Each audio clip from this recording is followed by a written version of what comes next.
তারিখটা ছিল 24 মার্চ 1971 সাল। স্যার, আমি ঢাকা ইউনিভার্সিটিতে ভর্তি হতে যাচ্ছি। খুব ভালো। আপনার দোয়া নিতে এলাম স্যার। এই মাতৃভূমিকে স্বাধীন করে তুমি ফিরে আসবে, তুমি আমার জন্য ফিরে আসবে। স্বাধীন বাংলাদেশে তুমি আমি আমরা নতুন করে জীবন শুরু করব। মোরা একটি ফুলকে বাঁচাবো বলে যুদ্ধ করি, বাঁচাবো বলে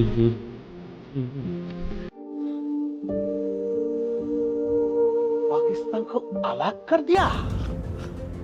ये दुश्मन है, ये पाकिस्तान को दुश्मन है। 16ই ডিসেম্বর মহান বিজয় দিবস উপলক্ষে বিশেষ নাটক মানচিত্র, রচনা কাজী আসাদ, প্রযোজনা মামুন মাহমুদ। দেখবেন 16ই ডিসেম্বর মঙ্গলবার রাত 9টায়। সৌজন্যে Lifebuoy, glow and lovely cream এবং রিন।